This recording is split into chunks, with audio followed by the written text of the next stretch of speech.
이 여인은 내 사람이오. 벼랑 끝에 선 사내가 외쳤습니다. 뒤는 까마득한 낭떠러지, 앞은 칼을 든 군졸들. 역적의 자식을 감싸다니 너도 역적이로구나. 군졸 대장이 칼을 겨누었습니다. 사내는 여인을 더욱 꽉 껴안았어요. 역적이 뭐가 어떻소? 나는 전 재산 3냥을 주고 이 여인을 샀소. 내가 이 여인의 주인이란 말이오. 전 재산으로 장터에서 산 여인 1명. 하지만 그 선택이 사내의 운명을, 아니 두 사람의 운명을 송두리째 바꿔놓았습니다. 대체 무슨 일이 있었을까요? 다음 이야기가 궁금하시다면 구독과 좋아요 눌러주세요. 진이에게 큰 힘이 됩니다. 옛날 옛적 숙종 임금이 나라를 다스리던 시절 경상도 산골 한 고을에는 하늘이 노한 듯 비가 내리지 않았습니다. 3년째 이어진 흉년의 논바닥은 갈라지고 산에는 나무 껍질조차 남지 않았지요. 굶주린 백성들은 풀뿌리를 캐다 쓰러지고 길가에는 뼈만 앙상한 아이들이 울음소리조차 잃은 채 널브러져 있었습니다. 그 참혹한 시절 사람의 값은 쌀 한 말보다 못했습니다. 장터에는 양식을 구하려는 이들이 자식을 팔고 부모를 팔고 급기야 제 몸까지 내놓았지요. 인신매매꾼들은 이곳저곳을 돌며 헐값에 사람을 사모았고 관아에서는 눈감아 주었습니다. 이렇듯 생명이 가장 가벼운 것이 되어버린 세상 한 사내의 이야기가 시작되려 하고 있었습니다. 그 사내의 이름은 돌쇠였습니다. 큰 체구에 굳은 살 가득한 손을 가진 돌쇠는 어려서부터 부모 없이 자라 주인 집에 얹혀 사는 천한 머슴이었지요. 말수가 적고 어수룩하여 사람들은 그를 바보라 불렀습니다. 저놈은 개만도 못한 게 말귀도 못 알아먹어. 하늘이 머리통을 비워주셨나 보지. 다른 머슴들이 놀려대도 돌쇠는 그저 멍하니 서 있을 뿐이었습니다. 싸움도 못하고 말대꾸도 못하는 돌쇠를 보며 사람들은 비웃었지요. 하지만 돌쇠의 심성만은 곧았습니다. 병든 짐승을 돌보고 주인집 아이가 넘어지면 일손을 멈추고 달려가곤 했지요. 그런 돌쇠에게도 한 가지 소원이 있었습니다. 말 붙여주는 사람 하나, 밥 나눠 먹을 사람 하나 있었으면 하는 것이었지요. 하지만 천한 머슴에게 그런 꿈은 사치였습니다. 돌쇠가 몸 붙여 사는 곳은 인색하기로 소문난 양반 박첨지의 집이었습니다. 박첨지는 머슴들에게 나눠줄 양식조차 아까워하는 사람이었지요. 끼니 때가 되면 좁쌀죽 한 그릇조차 제대로 주지 않았고 일이 조금만 늦어져도 몽둥이부터 들었습니다. 이놈들아, 내 돈 먹고 게으름이나 피우려고.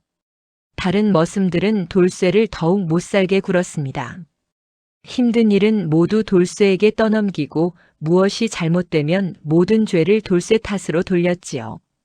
돌쇠의 세상에는 늘 멸시뿐이었습니다. 말 붙여주는 이 하나 없었고 손 내밀어주는 이도 없었지요. 주인도 동료도 심지어 마을 개들조차 돌쇠만 보면 으르렁거렸습니다. 그런 돌쇠에게 조력자는 없었습니다. 다만 아직 만나지 못한 이름도 모르는 어떤 인연만이 어딘가에서 기다리고 있을 뿐이었지요. 그러던 어느 날 돌쇠는 품속 깊은 곳에서 헝겊 조각을 꺼내 펼쳐보았습니다. 그 안에는 엽전 3냥이 들어있었지요. 오랜 세월 1푼, 2푼 모아온 돈이었습니다.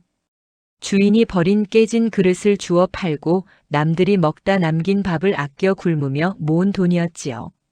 아플 때 약 한 첩도 못 먹던 살 속에서 그 돈은 돌쇠의 전부였습니다. 밤마다 품에 안고 자며 돌쇠는 생각했지요. 이 돈으로 무엇을 할 수 있을까? 한양 구경? 돌쇠는 한양이 어디 붙었는지도 몰랐습니다. 좋은 옷? 입어봤자 또 더러워질 것이었지요. 그렇다면 남는 것은 하나뿐이었습니다. 사람이었습니다. 돌쇠는 사람 구경이 아닌 사람 인연을 꿈꾸었습니다. 말 한마디 나눌 수 있는 이 추운 겨울밤 등 맞대고 잘 수 있는 일을 바랐지요.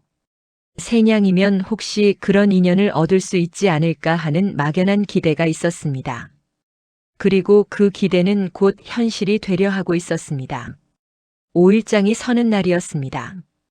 돌쇠는 주인 심부름으로 장터에 나왔다가 이상한 광경을 목격했지요.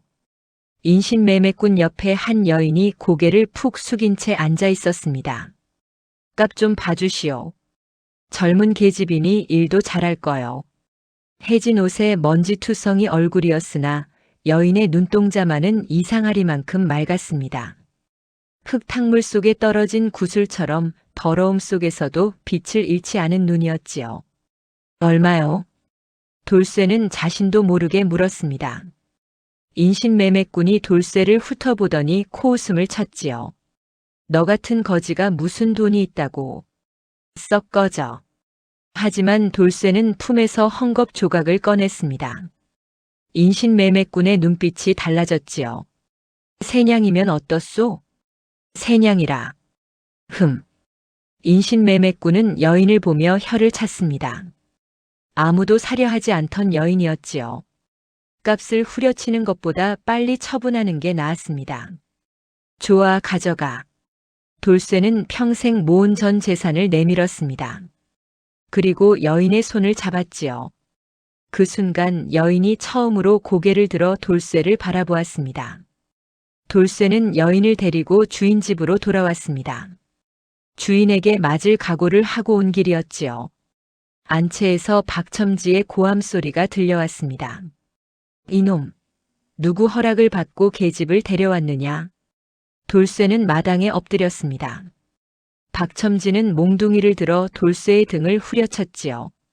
한 대, 두 대, 세 대. 돌쇠는 신음 하나 내지 않고 맞았습니다. 이 천한 놈이 주인 몰래 제 계집까지 들이다니. 여인은 그 광경을 보고도 눈 하나 깜빡이지 않았습니다. 다만 고개를 숙인 채 조용히 서 있을 뿐이었지요. 한참을 두들겨 맞은 끝에 박첨지는 지쳐서 손을 멈췄습니다. 부엌일이나 거들게 해라. 대신 너 먹을 양식은 줄어든다.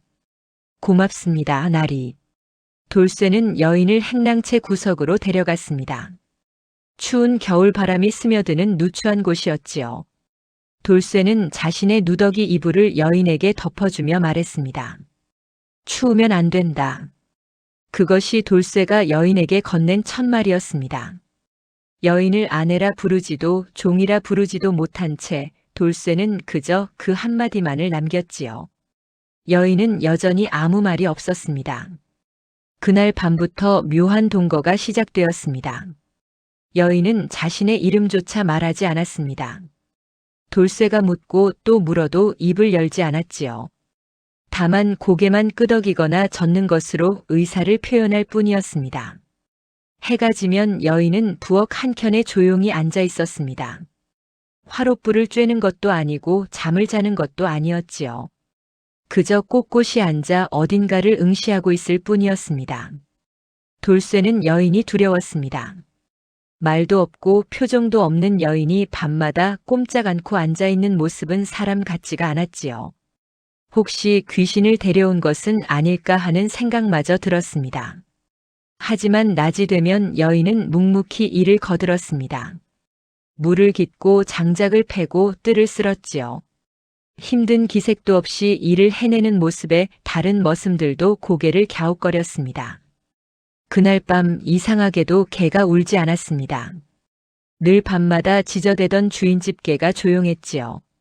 바람만이 문풍지를 흔들며 스산한 소리를 냈습니다. 돌쇠는 잠을 이루지 못하고 뒤척였습니다. 여인의 정체가 궁금했지만 물어볼 용기가 나지 않았지요. 다만 이상한 느낌만이 가슴속을 맴돌았습니다. 이 여인과의 만남이 앞으로 어떤 일을 불러올지 돌쇠는 알지 못했습니다. 며칠이 지나자 박첨지는 여인에게 수상함을 느끼기 시작했습니다. 저 계집, 뭔가 이상하지 않은가. 마님도 고개를 끄덕였습니다. 천한 계집치고는 걸음걸이가 너무 단정했고 밥을 먹는 모습도 예사롭지 않았지요. 혹시 귀한 집 딸이 도망친 것은 아니겠소? 그럴 리가. 인신매매꾼이 내놓은 것을 보면 천한 것이 분명하오. 하지만 박첨지의 의심은 점점 깊어졌습니다. 어느 날 아침 박첨지는 돌쇠를 불러 세웠지요. 이놈, 저 계집의 정체를 밝혀라. 어디서 온 것이냐? 모르옵니다, 나리. 모른다고. 돈 주고 사왔으면서. 박첨지는 호통을 치며 몽둥이를 들었습니다. 돌쇠는 또다시 매를 맞았지요. 머슴 주제에 사람을 사왔다니 이 천한 놈. 등짝이 터지고 피가 흘렀지만 돌쇠는 신음 하나 내지 않았습니다. 여인은 멀리서 그 모습을 지켜보았지요. 여전히 눈 하나 깜빡이지 않는 얼굴이었습니다. 감정을 읽을 수 없는 차가운 눈빛만이 돌쇠를 향하고 있었습니다. 매질이 끝나고 돌쇠가 비틀거리며 행랑채로 돌아왔을 때 여인은 처음으로 움직였습니다. 물을 떠와 돌쇠의 등에 묻은 피를 닦아주었지요. 그것이 여인이 보인 첫 번째 반응이었습니다. 그날 밤 돌쇠는 잠결에 이상한 소리를 들었습니다. 한문이었습니다. 그것도 천자문을 읊는 소리였지요. 돌쇠는 깜짝 놀라 눈을 떴습니다. 여인이 달빛 아래 앉아 나지막이 무언가를 중얼거리고 있었습니다. 한문을 읊조리는 목소리는 분명 여인의 것이었지요. 돌쇠는 숨을 죽였습니다. 천한 여인이 쓸 리 없는 말이었습니다. 아니, 여자가 배울 수 없는 학문이었지요. 누구냐? 돌쇠가 물었습니다. 여인은 고개를 돌렸습니다. 달빛에 비친 여인의 얼굴은 차가웠지요. 말할 수 없습니다. 여인이 처음으로 입을 열었습니다. 맑고 또렷한 목소리였지요. 하지만 알아야 할 것이 있습니다. 당신은 큰 잘못을 저질렀습니다. 잘못이라뇨? 나를 사서는 안 되었습니다. 나는 죽은 사람입니다. 여인의 말에 돌쇠는 등골이 서늘해졌습니다. 죽은 사람이라니 그게 무슨 말인지 이해할 수 없었지요. 무슨 뜻이요? 곧 알게 될 것입니다. 그리고 후회하게 될 것입니다. 여인은 다시 입을 다물었습니다. 그 이후로 아무리 물어도 대답하지 않았지요. 돌쇠는 어렴풋이 느꼈습니다. 자신이 새냥으로 산 것은 단순한 여인이 아니라 무언가 큰 비밀을 품은 존재라는 것을 말입니다. 다음 날부터 돌쇠와 여인의 관계는 미묘하게 변했습니다. 여인은 낮에는 여전히 묵묵히 허드렛 일을 거들었습니다. 물을 깃고 빨래를 하고 마당을 쓸었지요. 하지만 밤이 되면 달을 보며 알 수 없는 기도를 올렸습니다. 부디 그분들의 너키라도 편안하시기를. 여인의 중얼거림을 들으며 돌쇠는 궁금증이 커졌습니다. 그분들이란 누구일까? 왜 기도를 올리는 걸까? 하지만 물을 수가 없었지요. 돌쇠의 마음속에는 이상한 감정이 싹트고 있었습니다. 연민이었습니다. 이 여인이 무엇인가 큰 슬픔을 안고 있다는 것을 느낄 수 있었지요. 동시에 두려움도 있었습니다. 여인의 정체가 밝혀지면 자신도 화를 입을 것 같았습니다. 박첨지가 의심하는 눈빛으로 여인을 지켜보고 있었고 다른 머슴들도 수군거렸지요. 저 계집 분명 뭔가 숨기고 있어. 귀기가 도는 것 같지 않나? 어느 날 저녁 여인이 돌쇠에게 물었습니다. 왜 나를 샀습니까? 돌쇠는 머뭇거리다 대답했습니다. 혼자는 외로워서. 그것뿐입니까? 말 한마디 나눌 사람이 필요해서. 여인은 처음으로 작게 웃었습니다. 슬픈 웃음이었지요. 바보로군요. 다들 그렇게 말하오. 하지만 나쁜 사람은 아닌 것 같습니다. 그 말을 끝으로 여인은 다시 입을 다물었습니다. 하지만 돌쇠는 알 수 있었지요. 여인의 마음이 조금씩 열리고 있다는 것을 말입니다. 그날 밤 돌쇠는 처음으로 편안하게 잠들 수 있었습니다. 하지만 평화는 오래 가지 않았습니다. 마을에 괴이한 소문이 돌기 시작했지요. 박첨지 집 행랑채에서 밤마다 이상한 소리가 들린다는 것이었습니다. 딸 밝은 밤이면 여자 목소리로 귀신을 부른다더라. 저 계집이 무당인가 보지.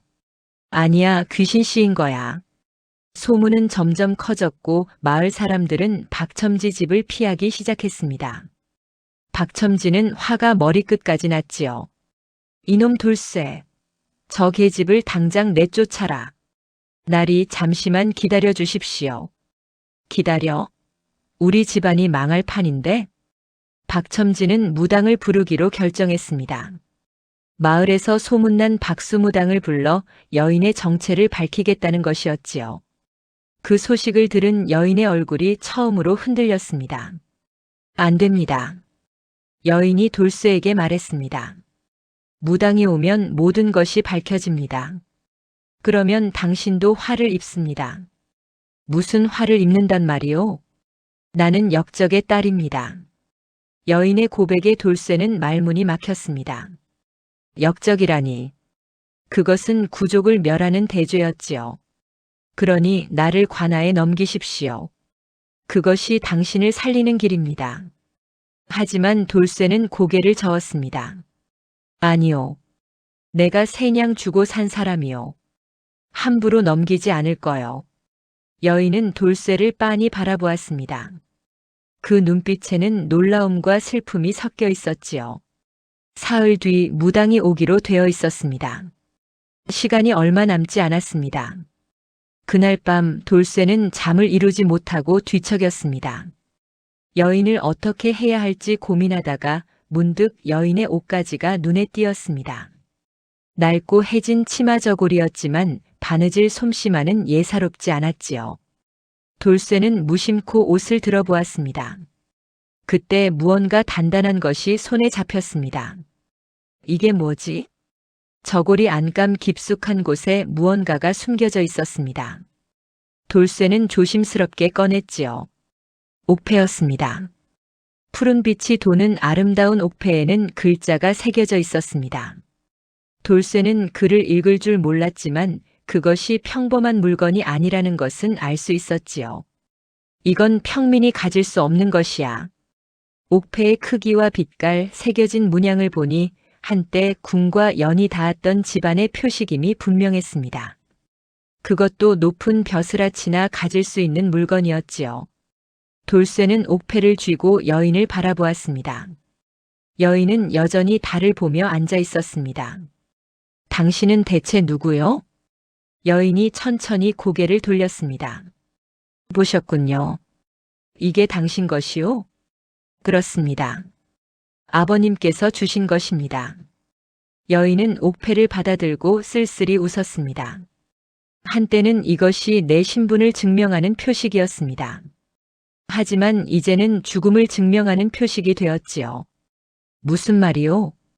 아버님은 영모에 연루되어 처형당하셨습니다. 일가 친척 모두 죽었고 나만 홀로 살아남았습니다. 이 옥패를 가진 자는 모두 죽임을 당합니다. 그런데도 나는 이것을 버리지 못했습니다. 여인의 눈에서 처음으로 눈물이 흘렀습니다. 이것이 아버님의 마지막 흔적이니까요. 돌쇠는 가슴이 먹먹해졌습니다. 역적의 딸이라는 것이 무엇을 의미하는지 이제 확실히 알게 되었습니다. 그것은 목숨을 걸어야 하는 인연이었던 것입니다. 돌쇠는 그날 밤 한숨도 자지 못했습니다. 여인의 정체를 알고 나니 모든 것이 달라 보였습니다. 말없이 앉아있던 모습, 한문을 음조리던 밤, 달을 보며 기도하던 순간들. 모두가 깊은 슬픔에서 비롯된 것이었지요. 돌쇠는 처음으로 머리를 굴렸습니다. 이 여인을 어떻게 해야 하나? 관아에 넘기면 여인은 죽을 것입니다. 역적의 자식은 남김없이 죽이는 것이 법이었지요. 그렇다고 숨겨두자니 무당이 오면 모든 것이 밝혀질 터였습니다. 도망쳐야 하나? 하지만 머슴인 돌쇠가 어디로 도망친단 말입니까? 신분증도 없고 갈 곳도 없었습니다. 게다가 도망치다 잡히면 돌쇠도 역적의 무리로 몰려 죽을 것이었지요. 그때 여인이 말했습니다. 나 혼자 떠나겠습니다. 당신은 모르는 척 하십시오. 어디로 가려고? 어디든 좋습니다. 산으로 가든 물에 빠지든 그것은 제 몫입니다. 안 돼요. 돌쇠는 단호하게 말했습니다. 나는 당신을 새냥 주고 샀소. 그러니 당신은 내 사람이요. 함부로 보낼 수 없소. 바보같이. 다들 나를 바보라 하오. 하지만 나도 사람이요. 사람을 버리고 사는 건 짐승이나 하는 짓이요. 여인은 돌쇠를 오랫동안 바라보았습니다.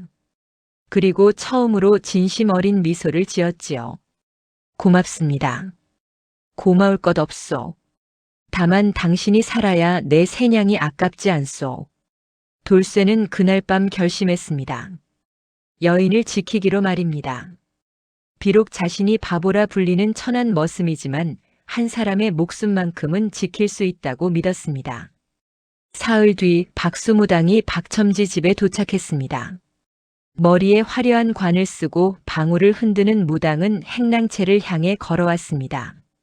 마을 사람들이 구경하려고 몰려들었지요. 저 계집에게 무슨 귀신이 씌었는지 밝혀주시오. 박첨지의 말에 무당은 고개를 끄덕였습니다. 무당이 여인 앞에 섰습니다. 방울을 흔들며 주문을 외우기 시작했지요. 한참을 그러다가 무당은 갑자기 멈췄습니다. 이건 귀신이 아니옵니다. 그럼 뭔가? 죽은 자의 혼백도 아니고 산자의 기운도 아닙니다. 이 계집은 이미 죽었으되 살아있는 자입니다. 무당의 말에 사람들이 술렁거렸습니다. 죽었으되 살아있다니 무슨 말이요? 이 계집은 영모에 연루되어 몰살당한 가문의 외동딸입니다. 법으로는 이미 죽은 몸이나 천운으로 살아남은 것이지요. 순간 마당이 조용해졌습니다. 역적의 자식이라고 박첨지가 소리쳤습니다. 이놈 돌쇠, 내가 역적의 자식을 데려왔단 말이냐? 돌쇠는 아무 말도 하지 못했습니다. 여인은 고개를 숙인 채 조용히 서 있었지요. 당장 관아에 알려야겠다. 박첨지가 하인을 시켜 관아로 사람을 보냈습니다. 이제 여인은 잡혀갈 것이었고 돌쇠도 화를 입을 것이 분명했습니다. 하지만 무당은 이상한 말을 덧붙였습니다. 그러나 주의하시오. 이 계집을 해치면 큰 화가 될 것이옵니다. 왜 그러한가? 이 계집의 가문에는 원혼이 서려 있습니다. 억울하게 죽은 혼백들이 이 계집을 지키고 있지요. 함부로 해치면 그 원한이 당신들에게 돌아올 것입니다. 무당의 경고에 사람들은 두려움에 떨었습니다. 하지만 박첨지는 코웃음을 쳤지요. 허튼 소리 말고 물러가시오. 법은 법이니 관아에서 알아서 처리할 것이오. 그날 저녁 관아에서 군졸들이 들이닥쳤습니다. 역적의 자식을 넘기라. 군졸들이 칼을 들고 행랑채로 몰려들었습니다. 돌쇠는 여인 앞을 가로막고 섰습니다. 비록 힘없는 머슴이었지만 몸으로라도 막아보려 했지요. 비켜라 이놈. 군졸 하나가 돌쇠를 밀쳤습니다. 돌쇠는 나동그라졌지요. 하지만 다시 일어나 여인 앞을 막았습니다. 안 됩니다. 이 사람은 죄가 없습니다. 역적의 자식이 무슨 죄가 없어? 법이 그러하니 끌려가야 한다. 군졸들이 돌쇠를 두들겨 패기 시작했습니다. 몽둥이가 등과 다리를 후려쳤지요. 돌쇠는 피를 토하며 쓰러졌습니다. 그만두십시오. 여인이 말했습니다. 나는 스스로 가겠습니다. 이 사람을 더 이상 다치게 하지 마십시오. 현명한 선택이다. 군졸들이 여인의 팔을 붙잡았습니다. 여인은 한 번 돌쇠를 돌아보았지요. 고마웠습니다. 당신 같은 사람을 만난 것이 내 인생의 마지막 행운이었습니다. 가지 마시오. 돌쇠가 간신히 일어나 여인의 옷자락을 붙잡았습니다. 내가 지켜주겠소. 내가 세냥 주고 산 사람이요. 바보. 당신은 어차피 지킬 수 없습니다. 여인은 쓸쓸히 웃으며 돌쇠의 손을 뿌리쳤습니다. 그리고 군졸들과 함께 어둠 속으로 사라졌지요. 돌쇠는 그 자리에 무너졌습니다. 신분의 벽 앞에서 자신이 얼마나 무력한 존재인지 절감했습니다. 하지만 이대로 포기할 수는 없었습니다. 여인이 관아로 끌려가면 곧 처형될 것이었습니다. 돌쇠는 이를 악물었지요. 반드시 구해내겠소. 돌쇠는 상처투성이 몸을 이끌고 관아로 향했습니다. 한밤중이었습니다. 관아는 엄중하게 지켜지고 있었지요. 돌쇠는 담을 넘으려 했으나 곧 발각되어 쫓겨났습니다. 이 미친놈아! 관아에 무단 침입하면 곤장을 맞는다. 하지만 돌쇠는 포기하지 않았습니다. 다시 담을 기어오르고 또 쫓겨나고 다시 돌아왔습니다. 7번째 시도 끝에 돌쇠는 마침내 여인이 갇힌 옥사를 찾아냈지요. 누구요? 창살 너머로 여인의 목소리가 들렸습니다. 나요, 돌쇠요. 왜 여기까지 온 것입니까? 당신까지 잡히면 어쩌려고? 당신을 데리고 가려고 왔소. 돌쇠는 창살을 붙잡고 흔들었습니다. 하지만 굵은 쇠창살은 꿈쩍도 하지 않았지요. 안 됩니다. 이미 늦었습니다. 내일 아침이면 나는 처형될 것입니다. 아니요. 반드시 구해내겠소. 그때였습니다. 순찰 도는 군졸들의 발소리가 들렸습니다. 돌쇠는 재빨리 몸을 숨겼지요. 군졸들이 지나간 뒤 돌쇠는 결심했습니다. 창살을 부술 수 없다면 여인이 끌려 나올 때 빼앗아 오는 수밖에 없다고 말입니다. 다음 날 새벽 여인이 형장으로 끌려 나왔습니다. 돌쇠는 군중 속에 숨어 있다가 군졸들이 여인을 지나갈 때 뛰쳐나갔습니다. 이 여인은 내 사람이요. 돌쇠는 군졸을 밀치고 여인을 업었습니다. 그리고 있는 힘껏 달렸지요. 저놈을 잡아라. 군졸들이 뒤쫓아왔습니다. 돌쇠의 다리는 이미 상처투성이었지만 멈출 수 없었습니다. 바보라 불리던 사내의 첫 반항이었습니다. 돌쇠는 여인을 업고 산으로 도망쳤습니다. 군졸들의 추격은 거셌습니다. 화살이 날아왔고 개들이 지저댔지요. 돌쇠의 다리는 찢어지고 숨은 넘어갈 듯 했습니다. 내려놓으십시오. 당신까지 죽으면 안 됩니다. 안 돼요. 당신을 버리면 나는 사람이 아니오. 돌쇠는 이를 악물고 산을 올랐습니다. 하지만 길은 점점 좁아지고 아픈 벼랑이었지요. 더 이상 갈 곳이 없었습니다. 군졸들이 돌쇠를 에워쌌습니다. 칼을 든 군졸 대장이 앞으로 나섰습니다. 이제 끝이다. 여자를 내놓아라. 돌쇠는 벼랑 끝에 섰습니다. 뒤는 낭떠러지 아픈 군졸들이었지요. 안 돼요. 이 여인은 내 사람이요. 돌쇠가 외쳤습니다. 평생 바보라 불리며 한 번도 제 목소리를 내본 적 없던 사내가 처음으로 세상을 향해 소리쳤습니다. 나는 새냥을 주고 이 여인을 샀소. 법으로도 내 사람이요. 함부로 빼앗아갈 수 없소. 군졸 대장이 코웃음을 쳤습니다. 역적의 자식을 감싸다니 너도 역적이로구나. 역적이 뭐가 어떻소? 나는 이 여인이 누구인지 몰랐소. 다만 말 한마디 나눌 사람이 필요했을 뿐이요. 돌쇠의 목소리가 산울림을 탔습니다. 이 여인은 아무 잘못이 없소. 그저 잘못된 집안에 태어났을 뿐이요. 그게 죄라면 천한 집안에 태어난 나도 죄인이요. 그 순간 여인이 돌쇠의 등에서 내려왔습니다. 그만하십시오. 여인이 군졸들을 향해 말했습니다. 나는 김진사댁 외동딸 청아입니다. 영모에 연루된 죄인의 자식이지요. 하지만 이 사람은 아무것도 모르고 나를 구했을 뿐입니다. 제발 이 사람만은 살려주십시오. 여인이 스스로 신분을 밝히자 군졸들이 칼을 겨눴습니다. 잡아라. 그 순간 돌쇠가 여인을 끌어안았습니다. 안 돼요. 함께 죽을지언정 혼자 보낼 수 없어. 돌쇠는 여인을 안고 벼랑 아래를 내려다보았습니다. 차라리 함께 떨어지는 것이 나을 것 같았지요.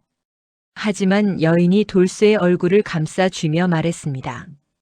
당신은 살아야 합니다. 내가 이 세상에서 만난 유일한 선한 사람이니까요. 여인이 돌쇠를 밀쳤습니다. 그리고 스스로 군졸들에게 걸어갔지요. 데려가십시오. 대신 이 사람은 놓아주십시오. 군졸 대장이 고개를 끄덕였습니다. 여인을 잡는 것이 목적이었으니 바보 머슴 하나는 신경 쓸 것이 없었습니다. 돌쇠는 무릎을 꿇고 울부짖었습니다. 하지만 아무것도 할 수 없었습니다. 여인은 끌려가면서 한 번 뒤를 돌아보았습니다. 그리고 작게 웃었지요.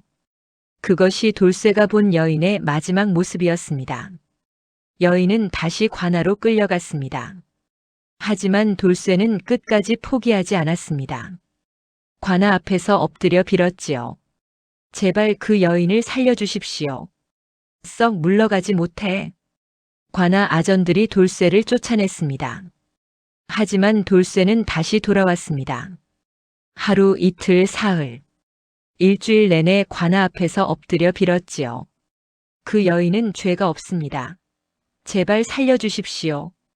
결국 사또가 직접 나왔습니다. 이놈이 누구냐? 천한 머슴이옵니다. 다만 억울하게 죽을 사람을 살려달라 간청하는 것입니다. 역적의 자식이 억울하다니 무슨 말이냐? 그 여인은 영모를 꾸민 적이 없습니다. 다만 잘못된 집안에 태어났을 뿐입니다. 사또는 한참을 돌쇠를 내려다보았습니다. 내 말이 옳다. 하지만 법은 법이다. 역적의 자식은 살려둘 수 없다. 그럼 저를 대신 죽여주십시오. 돌쇠가 외쳤습니다. 저는 그 여인을 세냥 주고 샀습니다. 법으로도 제 사람입니다. 제가 대신 죽으면 안 됩니까? 사또는 고개를 저었습니다. 안 된다. 법을 어길 수는 없다. 그날 밤 돌쇠는 매질을 당했습니다. 관아 앞에서 소란을 피운 죄였지요. 40대의 곤장을 맞고 돌쇠는 죽을 고비를 넘겼습니다. 하지만 며칠 뒤 이상한 일이 벌어졌습니다. 여인의 처형이 중단된 것입니다. 한양에서 급히 내려온 전령이 사건을 다시 조사하라는 명을 가져왔지요. 알고 보니 여인의 아버지 김진사는 영모에 억울하게 연루된 것이었습니다. 진짜 영모를 꾸민 자들이 죄를 뒤집어 씌운 것이었지요.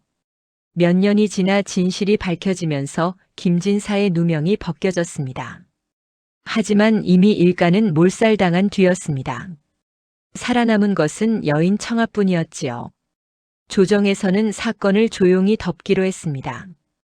진실을 알리면 나라가 떠들썩할 것이기 때문이었습니다. 여인 청아는 석방되었습니다. 하지만 갈 곳이 없었습니다. 집안은 이미 몰락했고 친척들도 모두 죽었지요. 청아는 돌쇠를 찾아갔습니다. 돌쇠는 여전히 박첨지 집에서 머슴살이를 하고 있었습니다. 곤장을 맞은 상처가 아직 아물지 않아 절뚝이며 걷고 있었지요. 돌쇠. 청아가 불렀습니다. 돌쇠는 깜짝 놀라 돌아보았지요. 당신은 어떻게? 풀려났습니다.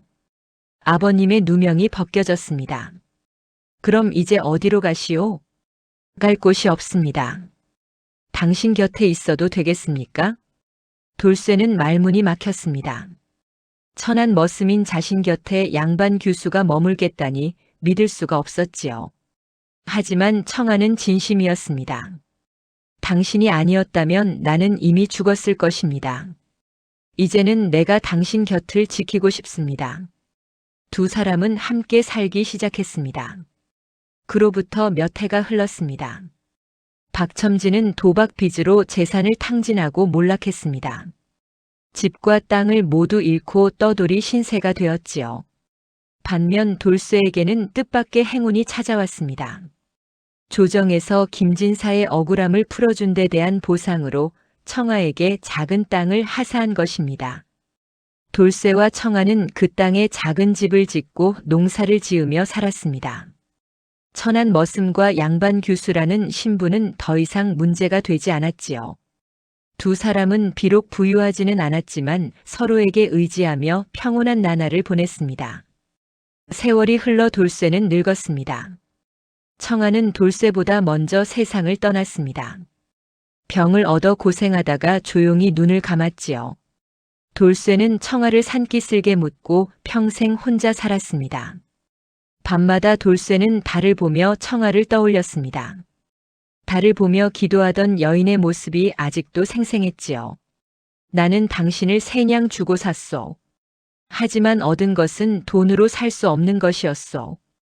돌쇠는 청아에게 말했습니다. 새냥으로 산 것은 사람이 아니라 인연이었습니다. 그리고 선택이었지요.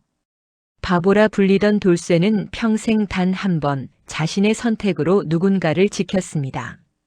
그것은 세상이 무시하던 천한 머슴의 선택이었지만 가장 사람다운 선택이기도 했습니다.